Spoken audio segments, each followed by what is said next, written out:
When Red Dead Redemption was released in May 2010, nobody really knew what to expect. Rockstar had made their name with Grand Theft Auto, a series about urban chaos and satirical takes on modern America.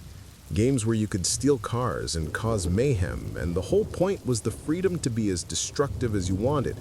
The idea of them making a Western, a genre that had been dead in gaming for years and was barely surviving in film, seemed weird at best and potentially disastrous at worst. Westerns were considered box office poison, outdated relics of a bygone era that modern audiences didn't care about anymore. The last major attempt at a Western game had been Gun in 2005, and while that was a decent game, it didn't exactly set the world on fire. The genre felt exhausted. Every story had been told, every trope had been used to death, and there was a general sense that maybe Westerns just didn't work anymore in contemporary culture. And yet, Rockstar took that gamble and created something that transcended its genre to become one of the most important games of its generation, a work that would influence game design and storytelling for years to come. Red Dead Redemption isn't just a great Western game. It's a masterpiece of interactive storytelling that proved video games could tackle mature themes with nuance and emotional depth, that they could create characters as memorable as those in literature or film, that they could tell stories that resonated on a deeper level than just providing entertainment. This is a game about a man trying to escape his past, about the death of the frontier and what it means when your way of life becomes obsolete, about redemption and whether it's even possible for someone who's lived a life of violence and crime. And it tells that story better than most films and novels have managed to do, using the interactive nature of video games to create an experience that couldn't exist in any other medium.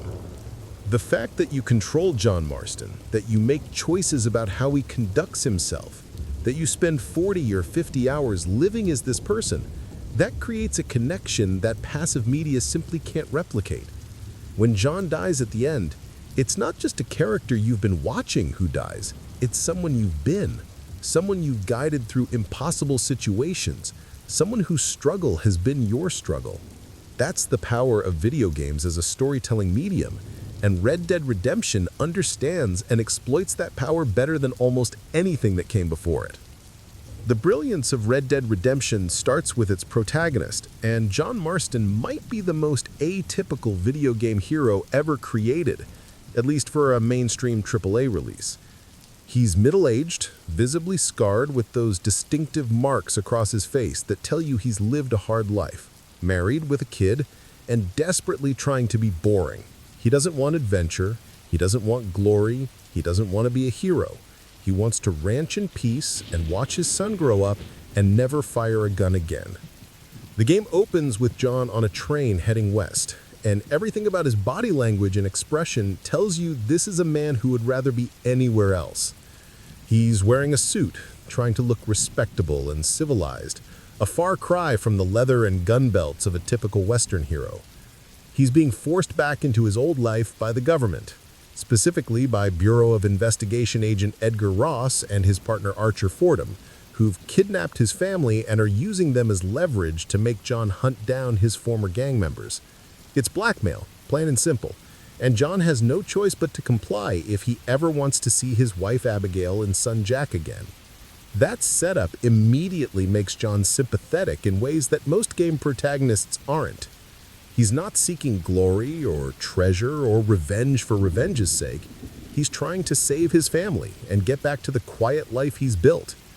Every person he kills, every old friend he betrays, it's all done reluctantly, out of necessity rather than desire. That moral complexity elevates the entire story and gives weight to every action you take as John. What makes John such a compelling character is how the game slowly reveals his past through conversations and missions, without ever resorting to lengthy flashback sequences or heavy-handed exposition dumps. You learn about the Vanderland gang through John's interactions with people who knew him back then, through his conversations with Marshall Lee Johnson and Bonnie McFarlane, and the various other characters he encounters.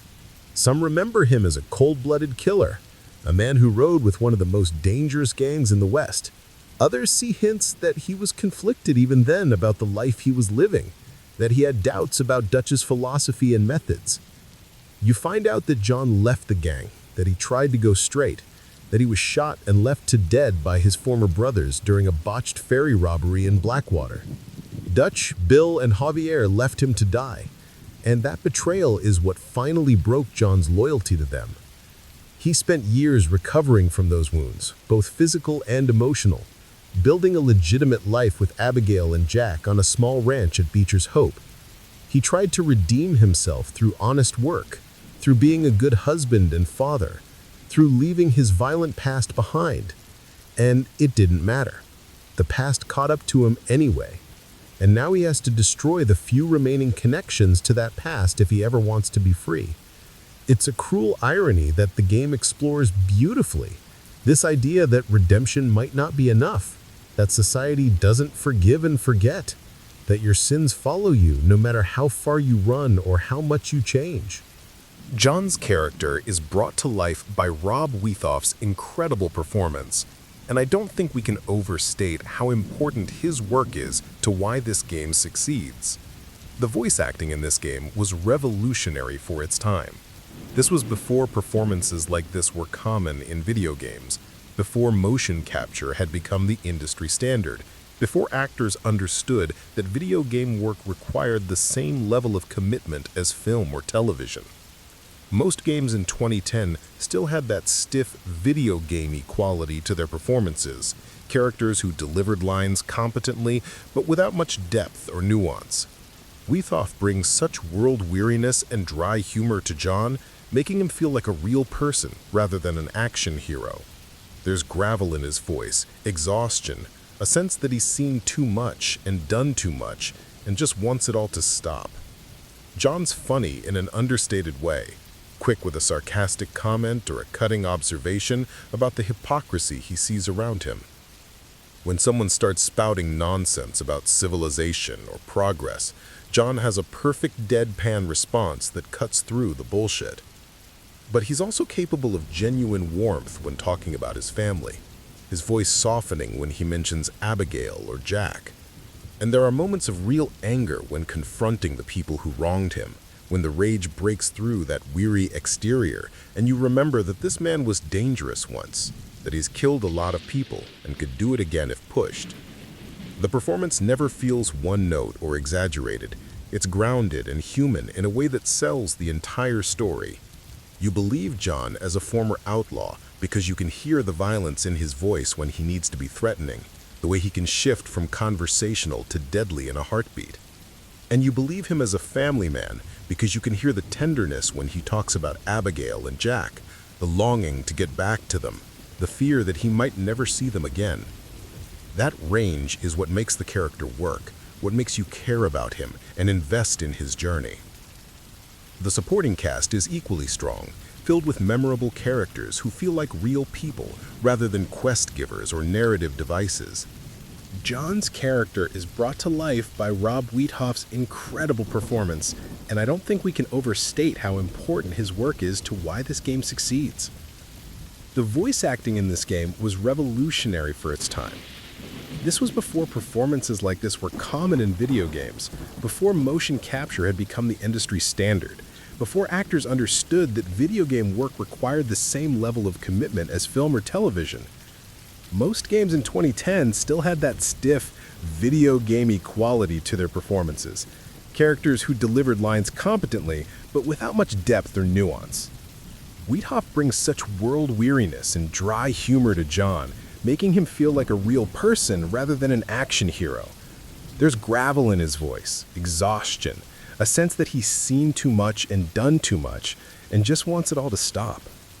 John's funny in an understated way, quick with a sarcastic comment or a cutting observation about the hypocrisy he sees around him.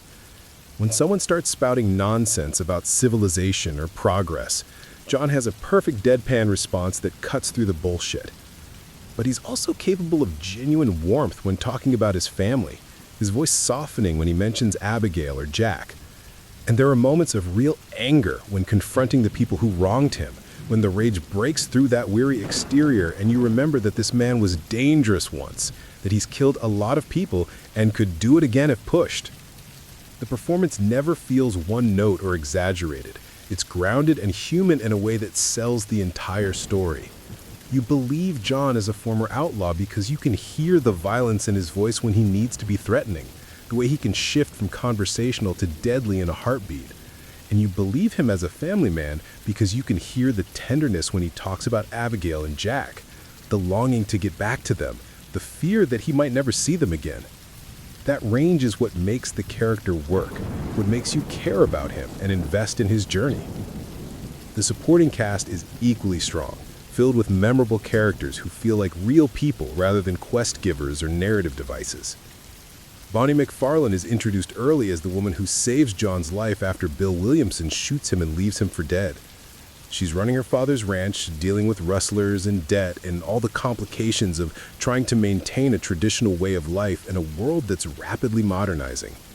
Her relationship with John is one of the most nuanced in the game. There's clearly attraction there, a mutual respect and understanding between two people who've both worked hard for what they have. But John is married and committed to getting back to his family, so nothing romantic happens between them. The game lets that tension exist without resolving it, showing that adults can have complicated feelings without acting on them, that loyalty and commitment mean something even when you're tempted. Bonnie helps John throughout the New Austin section, and you can tell she's disappointed when he eventually leaves, but she accepts it with grace. That's mature character writing, letting relationships be complex and bittersweet without turning into melodrama. Marshall Lee Johnson represents the law in Armadillo, but he's not a simple good guy. He's practical and cynical, willing to look the other way when convenient, understanding that justice in the West is often more about maintaining order than enforcing morality. His conversations with John about the nature of law and civilization are some of the best dialogue in the game. Two men who've seen enough of the world to know that things aren't as simple as right and wrong, good and evil. Johnson helps John because it's in his interest to do so, because getting rid of Bill Williamson's gang will make his job easier. There's no pretense of noble motivation, just pragmatic alliance. And John appreciates that honesty, that lack of pretension. They develop a mutual respect built on understanding what the other actually is, rather than any idealized version. Nigel West Dickens, Seth Briers, and Irish are the three degenerates John is forced to work with to get close to Bill Williamson, and they're all perfectly drawn caricatures of frontier types. West Dickens is a snake oil salesman, all flowery language and fake credentials, selling medicine that's mostly alcohol and lies. But he's also clever and resourceful, capable of pulling off cons that John needs. Seth is a grave-robbing treasure hunter, probably insane, definitely disturbing, obsessed with finding hidden gold and talking to a dead friend he imagines is with him. Irish is a perpetually drunk Irish stereotype, unreliable and cowardly, but occasionally useful. The game could have just made these characters comic relief, but it gives them enough depth that they feel like real people who've been broken by the harsh realities of frontier life. They're not admirable, but they're human.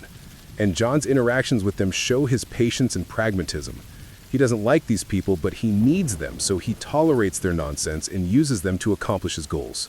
The structure of the game is deceptively simple, but incredibly effective at building tension and developing themes. John has to hunt down three men: Bill Williamson, Javier Escuela, and Dutch Vanderlinde. Each one represents a different part of John's past and a different aspect of what he's trying to escape.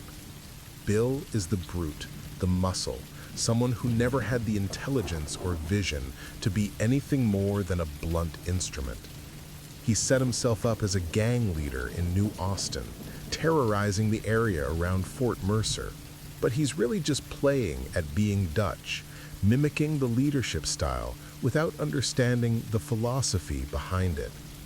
When John confronts him at the start of the game, walking up to Fort Mercer and calling out to Bill, trying to appeal to their old friendship, it goes exactly as badly as you'd expect.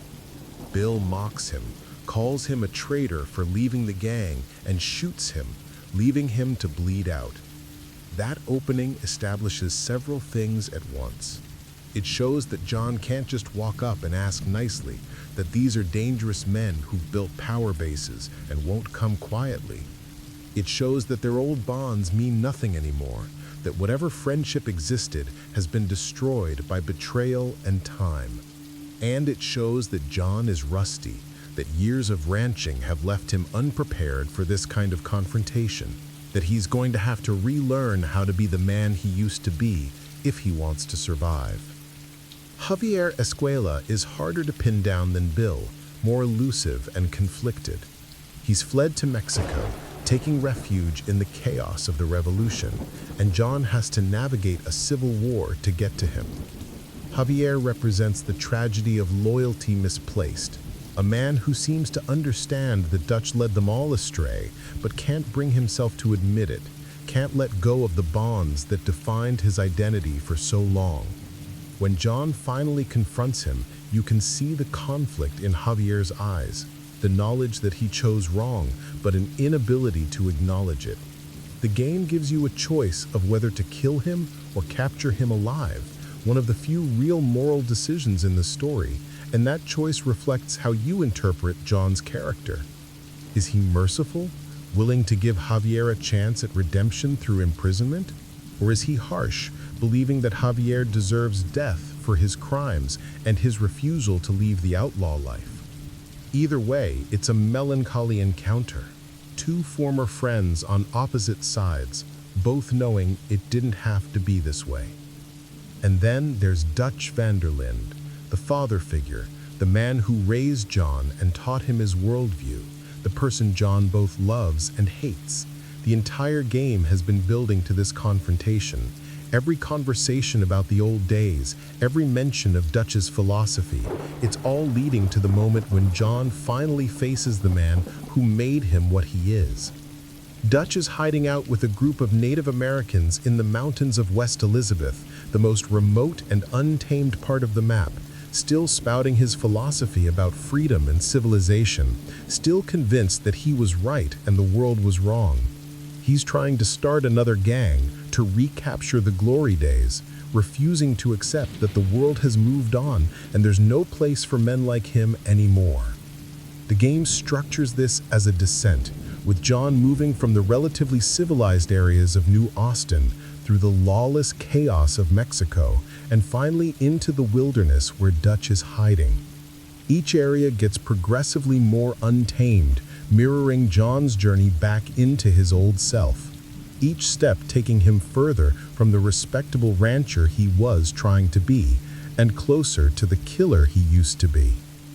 The Mexico section is where the game really shows its thematic ambition and willingness to grapple with complex ideas. This isn't just a colorful backdrop for Western action. It's a country in the middle of a revolution, with Colonel Agustin Allende's government forces fighting against Abraham Reyes's rebels, and John gets caught in the middle of a conflict he doesn't understand or care about. He just wants to find Bill and Javier and get out, but both sides use him for their own purposes, making promises about helping him that they have no intention of keeping.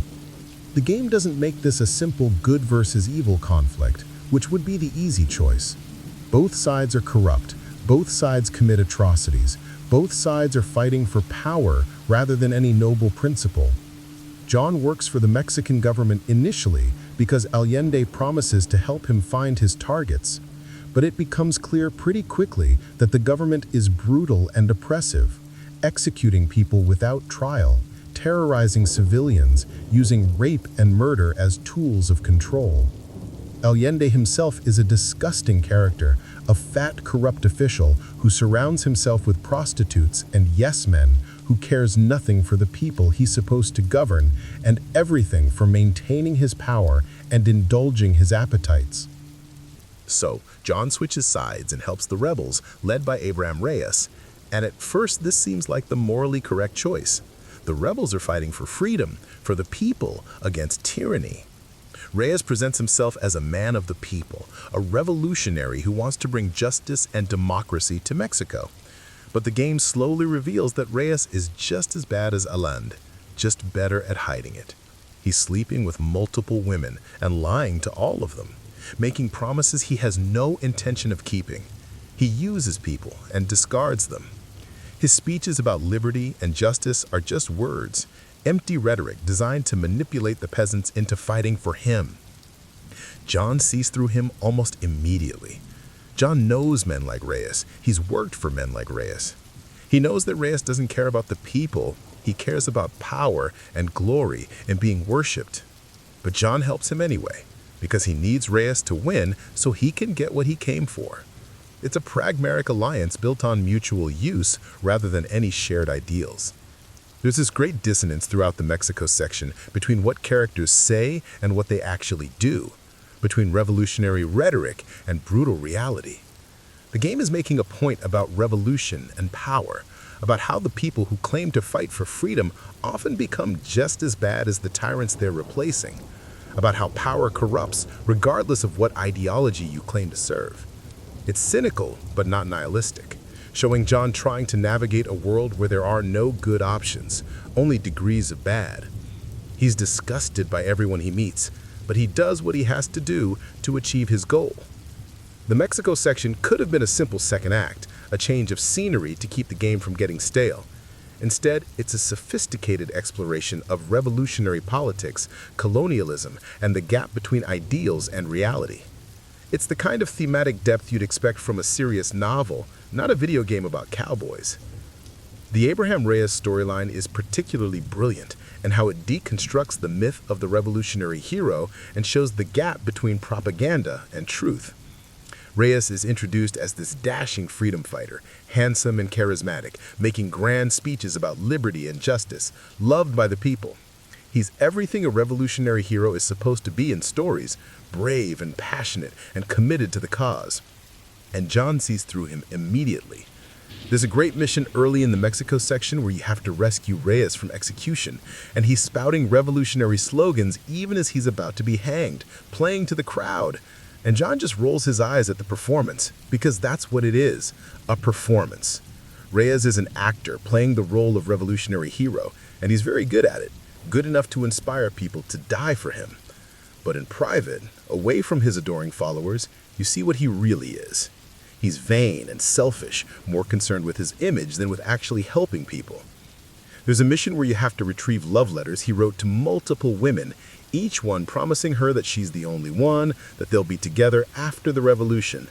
It's sleazy and pathetic, and it shows that Reyes views women as conquests rather than people, that his romantic revolutionary image extends to his sex life, where he's collecting women like trophies. John's conversations with Reyes are dripping with sarcasm and barely concealed contempt. John knows exactly what Reyes is, and Reyes knows that John knows, but they both pretend because it's mutually beneficial. There's no pretense of friendship or shared ideology, just naked mutual use.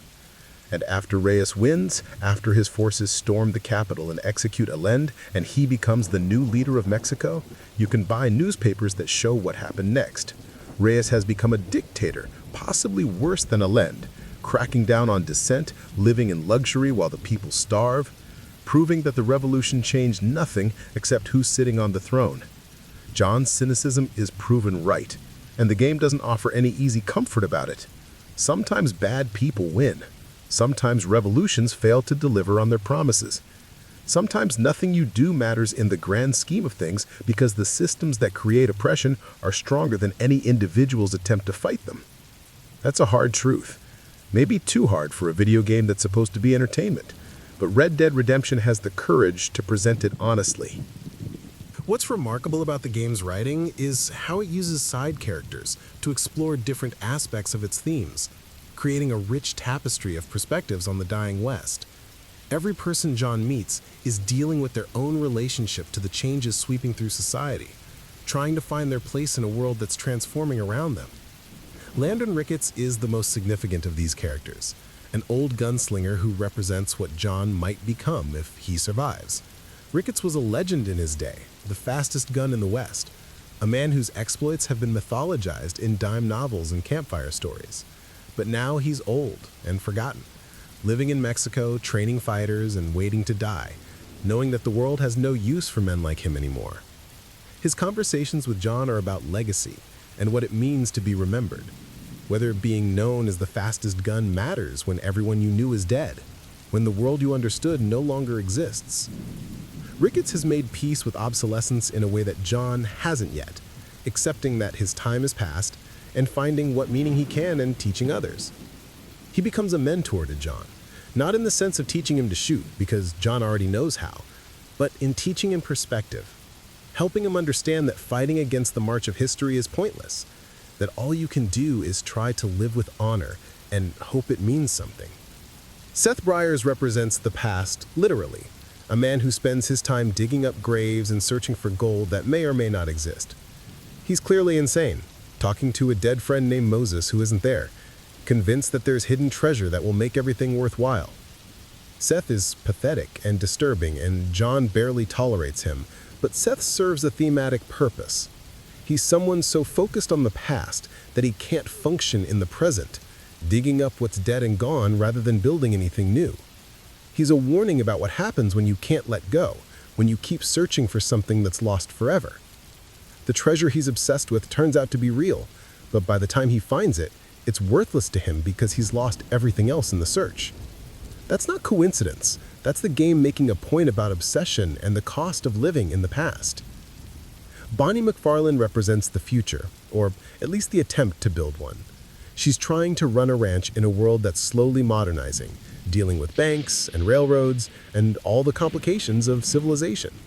She's capable and intelligent, doing work that's traditionally masculine in this culture, and she's frustrated by the limitations placed on her because she's a woman. Her father still controls the ranch officially. She can't own property in her own name, and she's expected to eventually marry and let a husband take over. Bonnie's struggle is about trying to carve out autonomy in a system designed to deny it to her. And her friendship with John is partly about recognizing someone else who's fighting against the role society wants to force them into.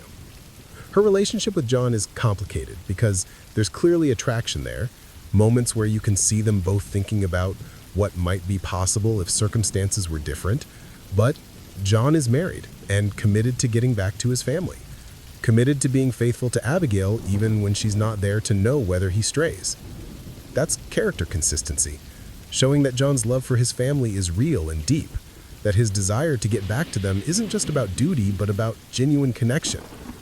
The game could have easily included a romance with Bonnie, could have given players the option to pursue her, and many games would have done exactly that.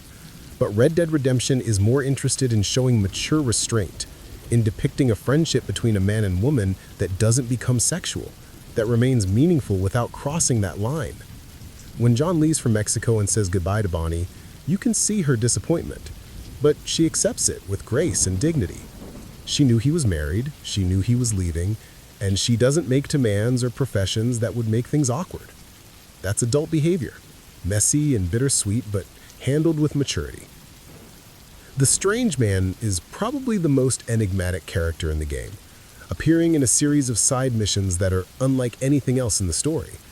He's a well-dressed figure who seems to know things about John's past and future that he shouldn't know, appearing in remote locations at odd times, asking John moral questions about whether people can change, whether redemption is possible.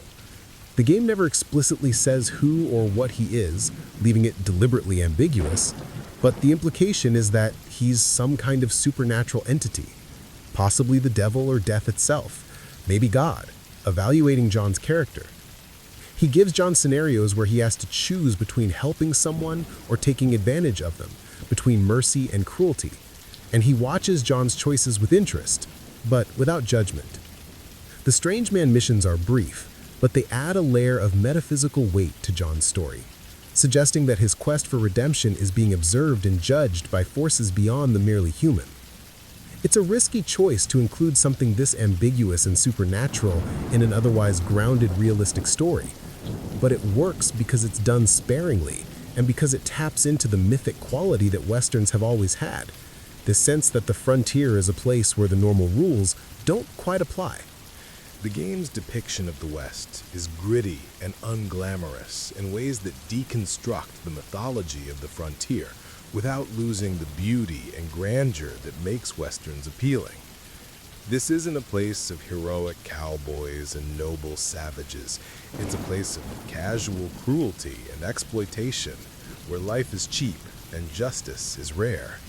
The towns are full of drunks and thieves and prostitutes, people just trying to survive in a harsh environment that offers few legitimate opportunities. Armadillo is small and dusty, more a collection of buildings than a real town, always feeling like it might blow away in the wind. Blackwater is bigger and more established, but it's also more corrupt, with organized crime and political machines controlling things behind a veneer of civilization. The game shows you public executions, people being hanged in town squares while crowds watch like it's entertainment. You see racism and sexism and the brutal treatment of Native Americans as their land is stolen and the culture destroyed.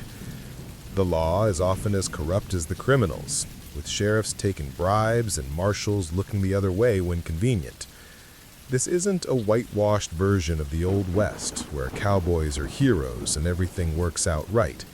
It's an honest look at a brutal place and time, showing the ugliness alongside the beauty. And yet there is beauty in this world, undeniable and magnificent. The landscapes are stunning. Vast deserts and rolling plains and mountains that stretch to the horizon. The way the light hits the desert at sunset, turning everything golden and red, is genuinely breathtaking. The sky is huge and open in a way that makes you understand why people romanticize the West, why the idea of freedom and endless possibility became associated with this place. The game holds both truths simultaneously, that the West was both terrible and magnificent, that it's worth mourning its passing, even while acknowledging how much suffering it contained. The frontier offered possibilities that civilization doesn't: space to remake yourself, freedom from social constraints, a chance to be something other than what you were born to be. But it was also violent and unfair, a place where the strong preyed on the weak, where women and minorities had few rights, where life was often short and brutal. The game doesn't try to resolve this contradiction, it presents both sides and lets you hold them in tension. The gameplay supports this thematic weight by making you feel John's competence and weariness simultaneously.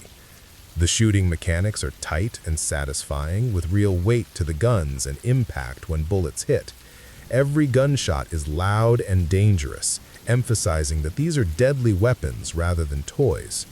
The cover system works well enough to let you approach gunfights tactically rather than just running and gunning. The Deadeye system is the game's signature mechanic, letting you slow down time and mark targets for quick kills. And it's not just a gameplay gimmick for making combat easier. It's a representation of John's skills, the muscle memory from years of being a gunslinger, the ability to stay calm under pressure and pick your shots that separates professionals from amateurs. John is rusty at first, his Deadeye ability limited, but it comes back quickly as he's forced back into his old life.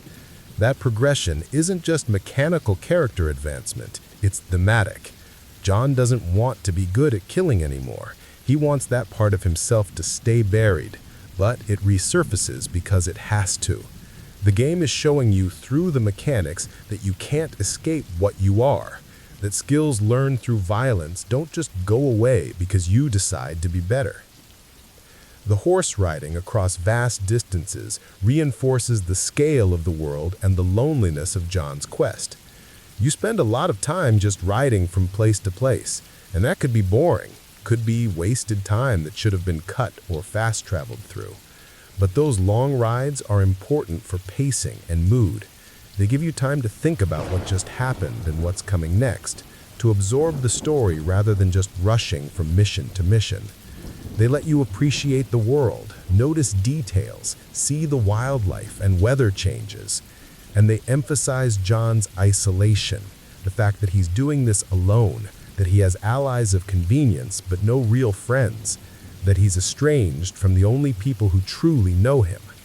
The game trusts its pacing, knows when to be quiet and when to explode into violence, understands that not every moment needs to be intense action. Those quiet moments of travel are when the game breathes, when you can exist in the world rather than just moving through it. The random encounters and ambient events make the world feel alive and reactive rather than a static playground. You'll come across people being robbed or attacked by animals, and you can choose to help or ignore them. You'll see public executions, duels, people trying to sell you snake oil, prostitutes advertising their services, drunks picking fights. You can intervene in domestic disputes, stop crimes in progress, help stranded travelers. These aren't scripted missions tied to the main story. They're just things that happen in the world, and your response to them shapes who John is beyond what the story requires. The honor system tracks whether you're being a good person or giving in to your old violent ways. And while it's simpler than what Red Dead 2 would later develop, it works for this story. John's trying to be better, trying to redeem himself through his actions, and the game lets you decide whether he succeeds or fails in that attempt. You can play John as someone who only does what's necessary and helps people when he can, choosing the path of mercy and restraint. Or you can play him as someone who's realized that being good didn't protect him from the government coming after him, so why bother holding back now that he's forced back into this life anyway? Both approaches feel true to the character because John contains both possibilities, the man trying to be better and the killer he used to be. The honor system affects more than just John's character, it changes how the world responds to you. High honor John gets discounts in stores. People greet him warmly. Law enforcement is more lenient with minor crimes. Low honor John is feared and reviled. Shopkeepers charge him more. People cross the street to avoid him, and the law comes down harder. This creates a mechanical incentive to be good beyond just roleplay or narrative satisfaction, though the game is careful not to make it too punishing either way, because restricting player choice too much would undermine the point. The game wants you to feel the consequences of your actions without making it impossible to play as a bad person if that's your choice. The honor system culminates in the ending, where High Honor John gets a slightly different death scene, facing the firing squad with more dignity and resolve, while Low Honor John dies desperately and afraid. It's a small difference, just a change in animation and music, but it reinforces that how you played mattered, that the journey shaped the destination. The confrontations with Bill, Javier, and Dutch are the emotional core of the game, the moments everything has been building toward, and each one is handled differently to reflect the relationships and who these men are. Bill Williamson is almost pathetic when you finally corner him at his fort, making excuses and blaming everyone but himself for how his life turned out. He accuses John of betrayal for leaving the gang, calls him a traitor and a coward, but it rings hollow because Bill has become exactly what Dutch accused civilization of creating, someone who takes orders and plays at being a leader without understanding what leadership means. There's no dramatic final showdown with Bill, no duel or climactic battle. Mexican soldiers storm the fort, Bill tries to escape, and he's just shot down in the confusion, dying in the dirt like the thug he is. It's an inglorious end for an inglorious man, and the game doesn't try to make it more than it is. Bill was never that important, never that smart or capable, just another violent criminal who carved out a little piece of territory and called himself a king. His death doesn't feel satisfying because there's nothing to be satisfied about, just another body to step over on the way to the real targets. Javier Escuela is different, more complicated and tragic. When John finally tracks him down after the revolution, Javier has nowhere left to run.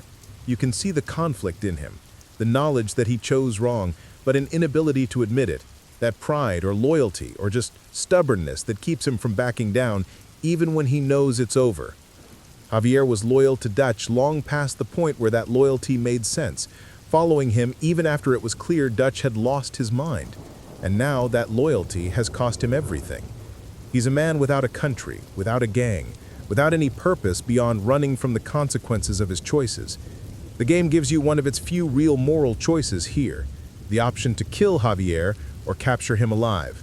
If you kill him, it's quick, a bullet, and it's over. If you capture him alive, he's taken back to the United States to stand trial and presumably hang. Neither option is clearly better. Both involve John having to confront someone he once considered a brother and destroy him. If you listen to Javier's dialogue during the chase, he talks about how Dutch saved him, gave him purpose, and you understand that Javier's loyalty wasn't stupidity, it was gratitude twisted into something destructive. He owed Dutch his life, and that debt trapped him in a cycle he couldn't escape. It's a melancholy encounter. Two former friends on opposite sides, both knowing it didn't have to be this way if different choices had been made years ago. And then there's Dutch van der Linde. And everything about the confrontation with Dutch is designed to be the emotional climax of John's journey. The entire game has been building to this moment. Every conversation about the old days, every mention of Dutch's philosophy and his fall from grace. It's all leading to the moment when John finally faces the man who made him what he is. The game takes you to tall trees and the mountains of West Elizabeth, the most remote and untamed part of the map.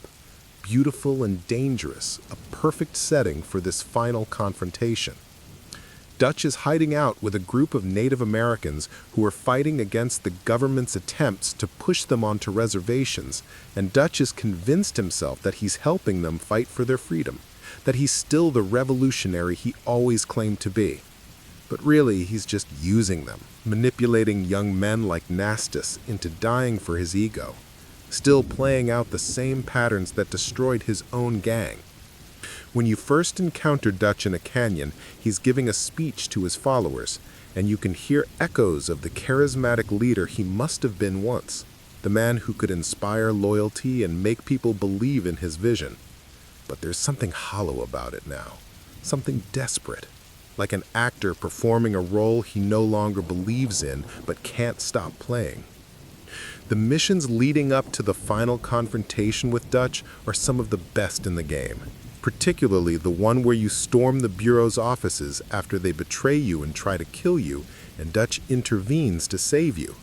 It's a moment that complicates everything, that reminds you that whatever else Dutch is, whatever he's become, there's still some connection between him and John that years and betrayal haven't completely severed. Dutch shoots the Bureau agents who are about to kill John, helps him escape, and for a moment it almost feels like they might reconcile, like Dutch might acknowledge what he did wrong and John might forgive him. But that moment passes quickly. Dutch is still Dutch, still convinced of his own righteousness, still unable to admit fault or change course. The final showdown happens on a cliff edge, with John and the army closing in, and Dutch gives one last speech about fighting against civilization and refusing to be tamed. And then he just steps backwards off the cliff, choosing death on his own terms rather than capture or surrender. It's both shocking and inevitable, the only ending that makes sense for a man who valued freedom above everything, who couldn't imagine existing in a world where he wasn't in control of his own destiny. John doesn't get the confrontation he needed, doesn't get Dutch to acknowledge the harm he caused or admit he was wrong. Dutch denies John that closure by denying the government the satisfaction of capturing him. And John is left standing on that cliff with nothing resolved, no catharsis, just the knowledge that it's finally over. The game understands that real closure often doesn't happen, that the conversations you need to have with people who hurt you sometimes never occur because they die or disappear or simply refuse to engage. Dutch's suicide is frustrating in the way real tragedy is frustrating, leaving you with unfinished business and unanswered questions. And that's more honest than giving you a satisfying final duel where John gets to defeat Dutch and prove he's better. Life doesn't provide that kind of narrative satisfaction, and the game is brave enough to acknowledge that. What happens next is what elevates Red Dead Redemption from a great game to a genuine masterpiece, one of the boldest storytelling choices in video game history. John has done everything the government asked. He's captured or killed his former gang members, traveled across multiple states and into Mexico, risked his life countless times, proven his loyalty and capability. He's earned his freedom according to the terms of the blackmail agreement Ross forced on him. He returns to his ranch at Beecher's Hope, reunites with Abigail and Jack, and starts living the life he wanted. The game shifts gears completely at this point, having you do ranch work instead of gunfighting, herding cattle and breaking horses and fixing fences. It's deliberately mundane after the chaos and violence of the main story, and some players found it boring. Couldn't understand why Rockstar would waste time on these domestic activities when they could be providing more action. But that's entirely the point. John has earned this peace, this boring, normal life.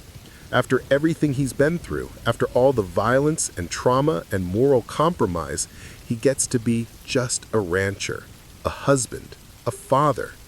For a few hours of gameplay, you get to experience what John has been fighting for all along, the quiet satisfaction of honest work and family life. The game gives you missions with Jack, where you teach him to hunt and work the ranch, and you can hear in John's voice how much this means to him, getting to be a real father after years of absence. There's a beautiful mission where the three of them ride together, John and Abigail and Jack, just riding across the ranch land, and the music swells, and it feels like maybe John actually achieved what he was fighting for. The game lets you believe, wants you to believe, that redemption worked, that John's sacrifice and compromise paid off, that he gets his happy ending. You can go hunting, do side missions, play poker in town, just exist in this world as a man who's earned his peace. And then, after you've relaxed into this new status quo, after you started to believe that this is how the game ends, the Pinkertons come. You see them approaching the ranch, dozens of them, maybe hundreds, a whole army surrounding the property. John knows immediately what's happening. He doesn't need an explanation, doesn't waste time asking why. He understands instantly that this was always going to be the outcome, that the government was never going to let him live in peace, that men like Edgar Ross can't leave loose ends. Ross used John to clean up the remnants of the Van der Linde gang, and now John himself is the last loose end. So John does the only thing he can do, the last good thing he's capable of. He sends Abigail and Jack to the barn, tells them to take the horses and run, doesn't explain or argue or waste precious seconds on goodbyes. Uncle, that old drunk who's been freeloading at the ranch, he stays to fight alongside John, and he's immediately shot down. And then John walks out alone to face the army. The game gives you control for this final stand, lets you use Deadeye to kill as many agents as you can before the inevitable happens. You can take down 10, 15, 20 of them, John fighting with the skill and precision of a professional gunslinger, the killer he used to be, emerging one final time. But there are too many of them. And when Deadeye runs out, when you've marked and shot everyone you can, John just stands there, and the screen fills with gunfire. John Marston is shot dozens of times, his body jerking with each impact, and he falls in front of his barn, dying in the dirt of the ranch he built.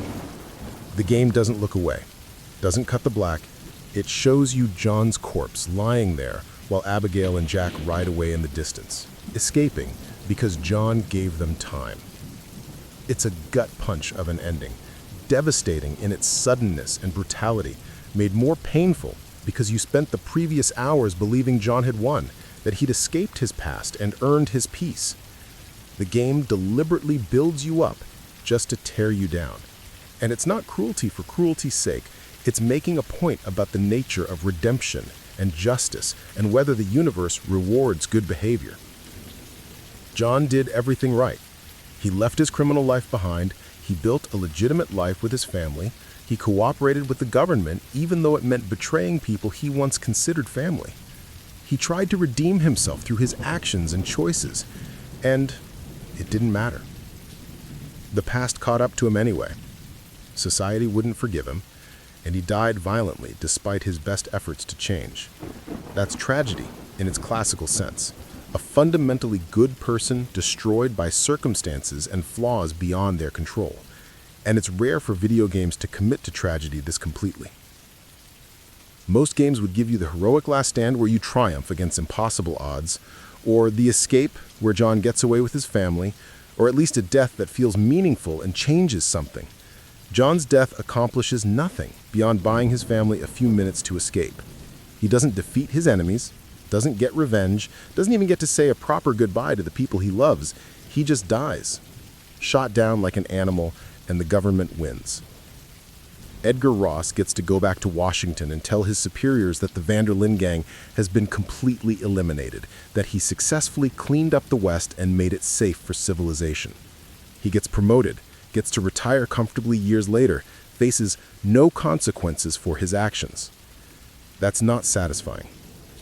Not in a traditional narrative sense, but it's honest. Sometimes bad people win. Sometimes doing the right thing doesn't protect you. Sometimes there's no justice, and life is just brutal and unfair. The game has the courage to show that reality instead of offering comfortable lies.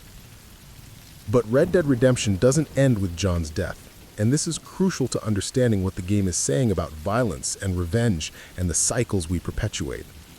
There's a time skip, years passing, and you start playing as Jack Marston, now a young man. Abigail has died. The game doesn't specify how, but she's buried next to John at the ranch, and Jack is alone. He's clearly not suited for ranch life the way John was.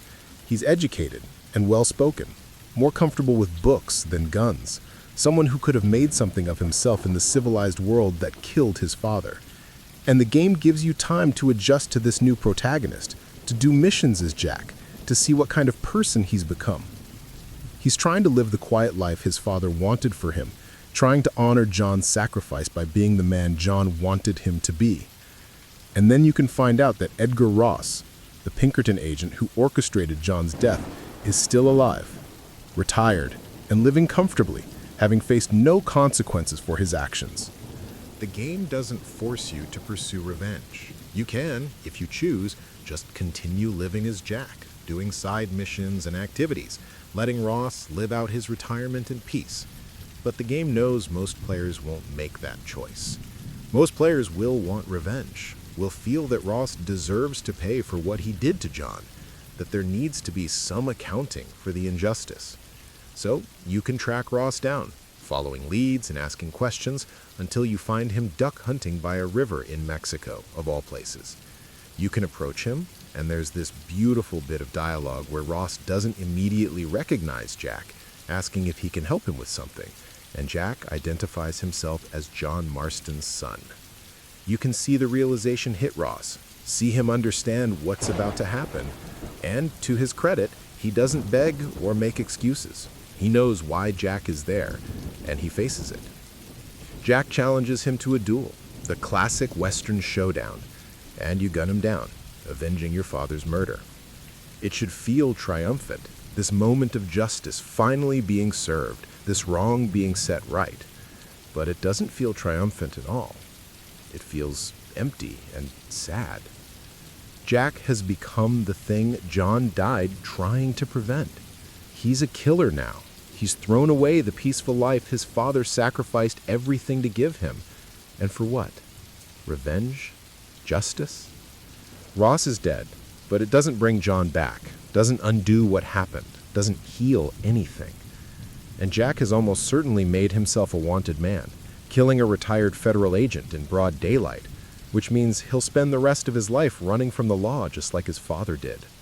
The cycle of violence continues, another generation pulled into it, and John's sacrifice was ultimately in vain.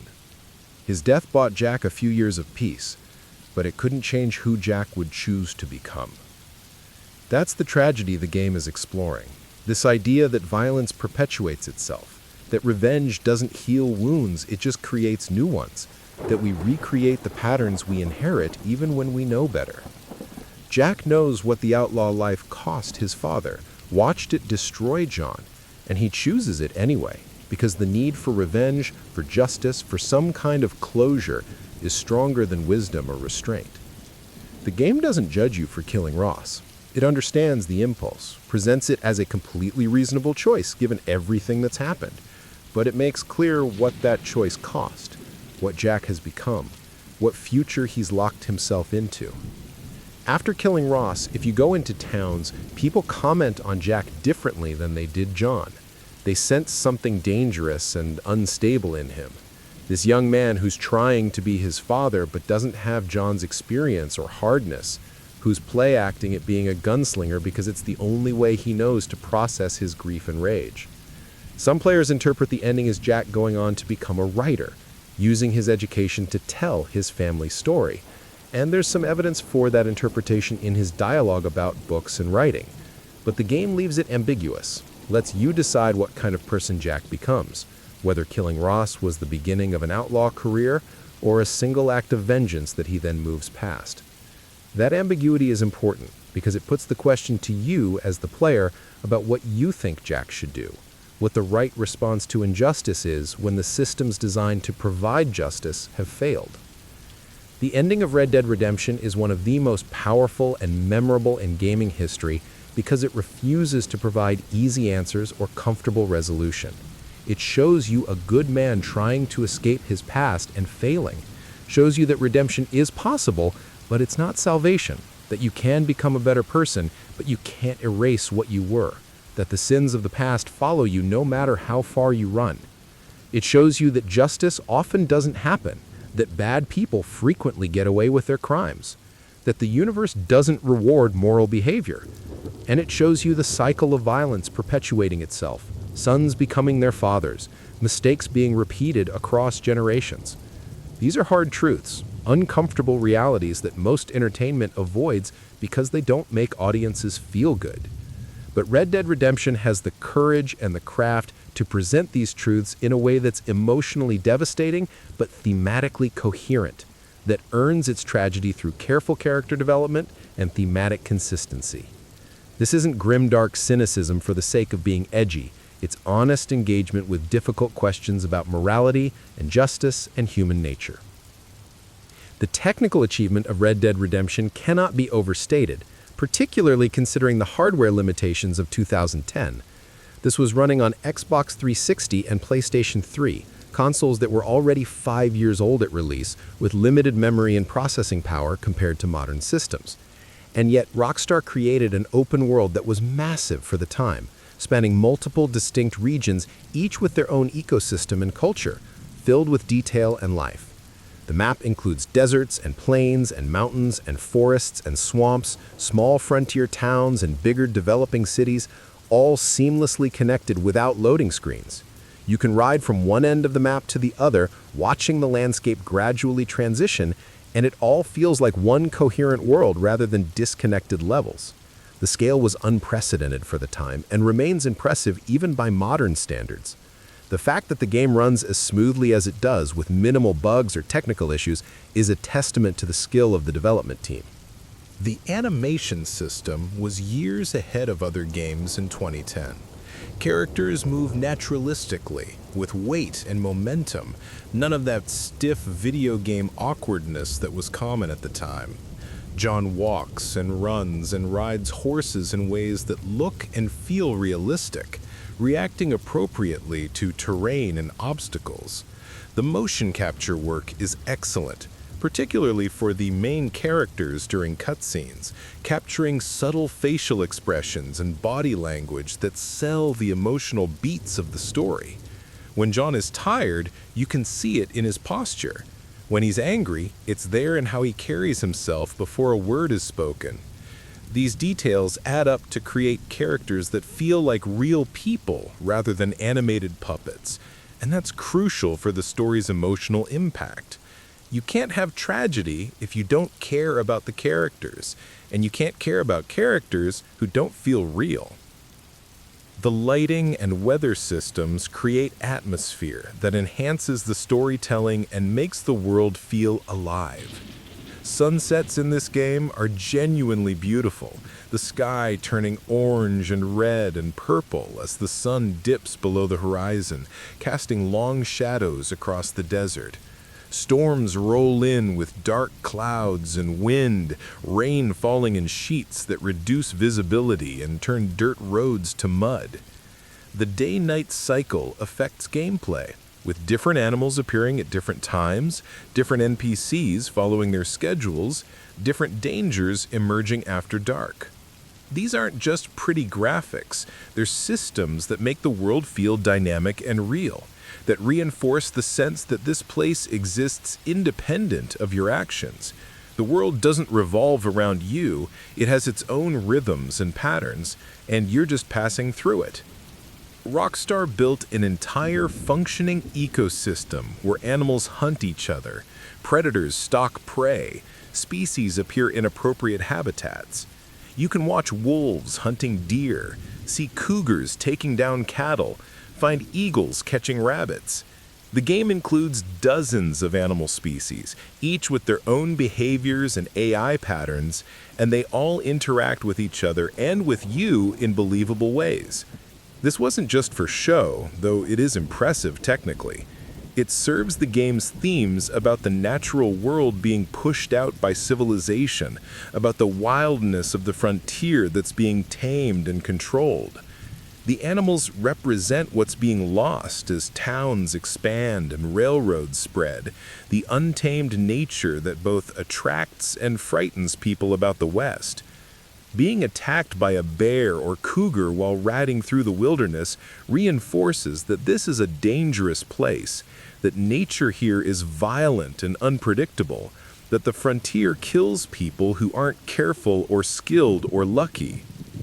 The music by Bill Elm and Woody Jackson deserves extensive discussion because it's integral to the game's emotional impact and tonal consistency. The score is sparse and atmospheric, using simple acoustic instruments like guitars and banjos and harmonicas, occasionally building to orchestral moments, but mostly staying intimate and understated. It evokes the classic Western soundtracks of Ennio Morricone and others, while still feeling modern and distinctive. The music knows when to be present and when to step back, often letting the ambient sounds of the world carry scenes, trusting that hoofbeats and wind and distant gunfire can be more powerful than a dramatic score. That restraint makes the moments when the music does swell hit harder, making them feel earned rather than manipulative. But it's the use of licensed songs that create some of the most iconic and emotionally resonant moments in gaming. The most famous is crossing into Mexico for the first time, when Jose Gonzalez's Far Away starts playing as you ride across the border. The song is melancholic and beautiful. The lyrics about being far from home and unable to return perfectly capturing John's emotional state, and it plays uninterrupted as you ride through the desert into this new country. It's a moment of pure cinematic beauty, the kind of scene that stays with you years after playing, and it works because the game has the confidence to just let it happen. There's no dialogue, no action, no gameplay challenge, just John riding and the music playing and the landscape unfolding around you. It's a moment of reflection, letting you absorb how far John has come and how far he still has to go. And it uses music to create emotion in a way that only the best films manage. That moment alone is worth the price of admission, but the game is full of moments like that. Smaller but equally effective uses of music to enhance mood and meaning. The song Dead Man's Gun by Ashtar Command plays during the end credits, and it's perfectly chosen to capture the tragedy of what you just witnessed. The lyrics are about a man reflecting on his death and what his life meant, about legacy and regret and the things left undone. It's mournful and resigned, acknowledging that death is coming and there's no escaping it, no last-minute reprieve. Listening to it after watching John die, after the emotional gut punch of that ending, it provides a kind of catharsis through its honesty about mortality and failure. The song doesn't offer comfort or suggest that John's death meant something noble. It just sits with the sadness of it, and that honesty is what makes it work. The game knows when to use music and when to let silence speak, and that restraint makes the musical moments hit harder. You can't have impactful music if every scene has a dramatic score. You need the quiet moments to make the loud ones meaningful. What makes Red Dead Redemption a masterpiece is how every element serves the central themes about redemption, justice, the death of the frontier, and the cycles of violence we perpetuate. The story is about a man trying to escape his past, and the gameplay makes you relive that past through violence and moral compromise. John doesn't want to be a killer anymore, but the game forces you to kill hundreds of people, creating a dissonance between John's stated goals and the reality of what achieving those goals requires. That dissonance is thematic, not a failure of design. It's asking whether redemption is even possible for someone whose skills are all about violence, whether you can truly leave that life behind, or whether it's always there waiting for you to slip back into it. The world is dying, the frontier is being civilized, and you can see it in how the towns are growing and the wilderness is shrinking, in how railroads and telegraph lines are spreading, in how the law is becoming more organized and effective. The old ways are passing. Men like John and Dutch and Bill are becoming obsolete, and the game lets you feel that obsolescence through the story and setting. The honor system asks whether people can truly change, whether moral choices matter, and the game's answer is complicated and nuanced. John does change. He becomes a better person through the course of his journey, and if you play with high honor, that change is reflected in how people respond to him and how he carries himself. But that change doesn't save him. His past still kills him. His redemption is personal and spiritual rather than practical. The game is saying that redemption is possible, that moral growth is real, but that it doesn't necessarily protect you from consequences or guarantee a happy ending. Sometimes good people die and bad people prosper. Sometimes doing the right thing isn't rewarded. Sometimes the universe is indifferent to justice. That's a mature and honest perspective that most games shy away from because it's uncomfortable and unsatisfying in traditional narrative terms. But Red Dead Redemption has the courage to sit with that discomfort, to tell a story that doesn't provide the catharsis or resolution we've been trained to expect. The game also asks big questions about violence and revenge, whether they can ever be justified, whether they solve anything or just create more problems. John is forced to commit violence to save his family, and the game doesn't judge him for that, presents it as an understandable choice given his situation, but it also shows the cost of that violence, how it requires John to become the person he was trying to leave behind, how it perpetuates cycles that eventually destroy him. The ending with Jack is the game's final statement on revenge, showing you the emotional appeal of it, letting you feel the satisfaction of gunning down Ross, but then asking what you've really accomplished and what it cost. Jack has achieved revenge, but he's become an outlaw in the process, thrown away his future for momentary satisfaction. The game lets you make that choice without preventing you or punishing you for it, but it makes clear what the choice means. That's sophisticated moral storytelling, presenting complex situations and trusting the audience to grapple with them. Red Dead Redemption also works as a deconstruction of the Western genre itself, examining the myths and tropes that have defined Westerns for over a century.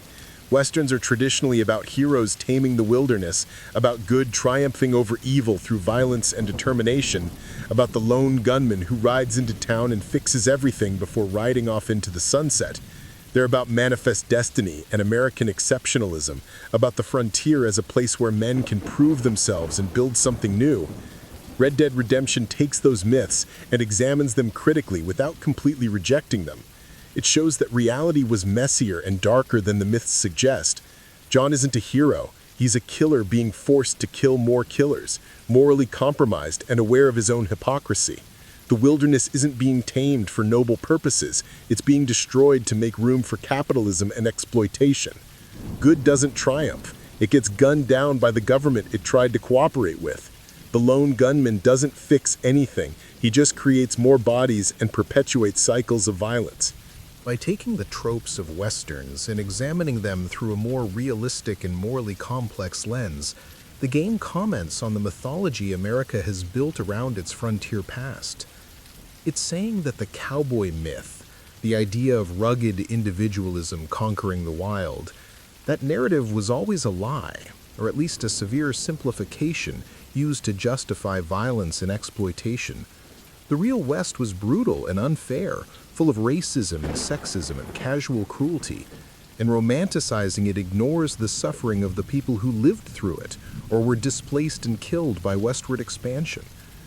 The game doesn't completely abandon the appeal of Westerns.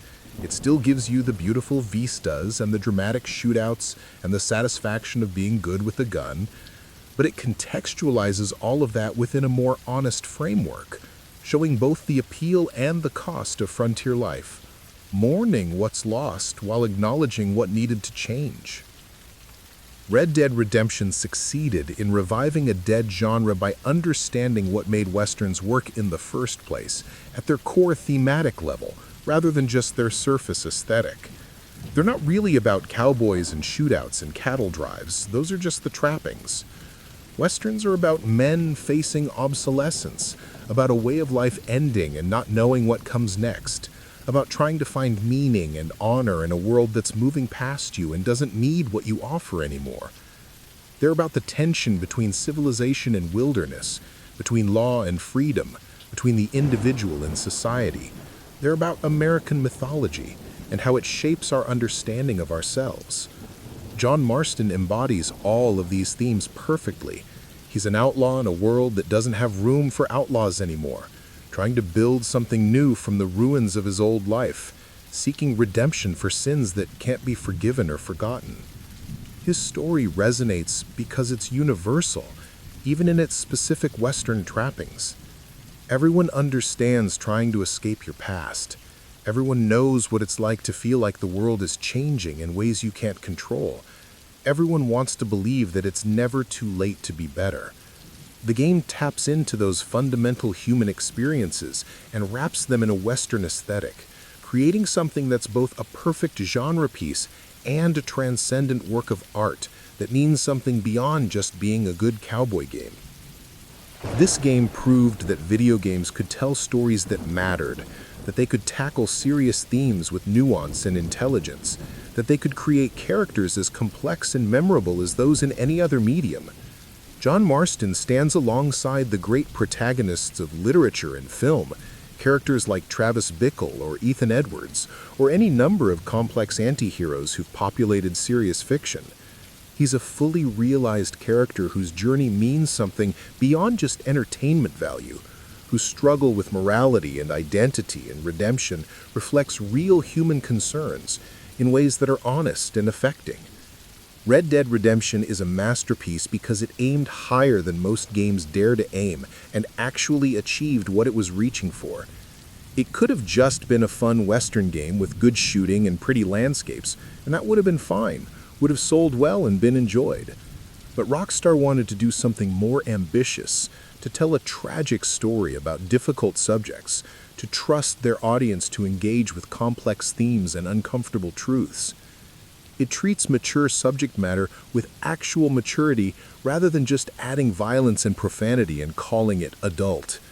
It understands that mature storytelling is about emotional honesty and thematic complexity, about presenting difficult moral situations without easy answers, about showing that life is messy and unfair and often tragic. And it does all of this while still being an incredibly entertaining game, with satisfying gunplay and beautiful environments and engaging side content. It proves that you don't have to choose between substance and entertainment, that a game can be both thoughtful and fun, both artistically ambitious and commercially successful. 15 years after its release, Red Dead Redemption still holds up remarkably well. The graphics have been surpassed by newer games, obviously, but the art direction and atmosphere remain stunning. The gameplay feels a bit dated in some ways, the shooting and movement not as refined as modern standards, but it's still perfectly playable and satisfying. But the story, the characters, the themes, those haven't aged at all. John Marston's journey still hits just as hard, his death still devastating, the questions the game raises still relevant. That longevity is the mark of genuine art, work that transcends its immediate context to say something timeless. Most games are products of their moment, enjoyable when released but quickly forgotten as newer, shinier things come along. Red Dead Redemption has lasted because it was always about more than just being a current generation showcase or a trendy genre exercise. It was about telling a meaningful story well, about creating a character worth remembering, about exploring themes that matter.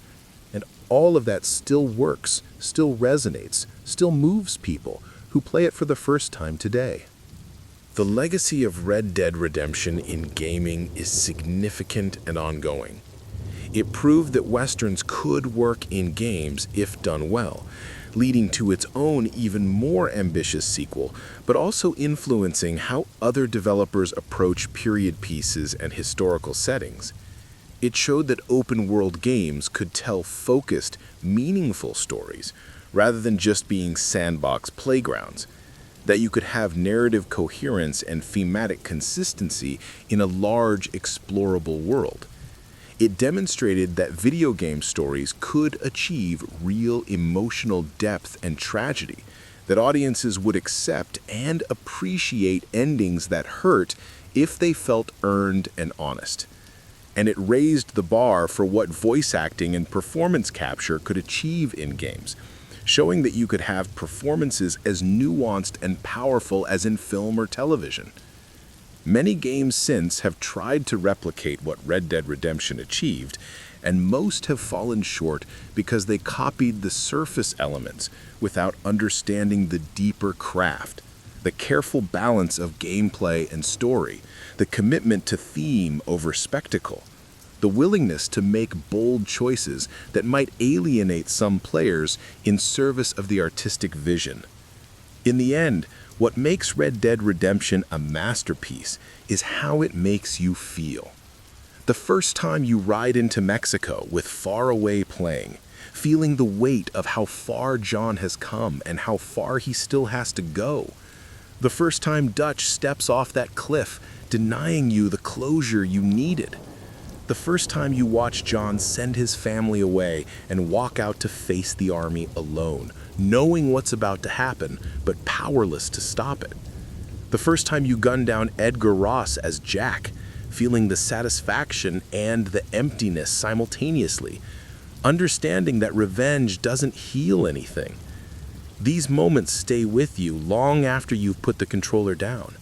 They change how you think about video games as a medium and what they're capable of achieving emotionally and artistically. That's what art does. It moves you.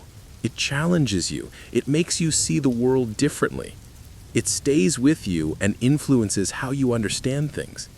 And Red Dead Redemption, for all its violence and profanity and moral complexity, is art in the truest sense.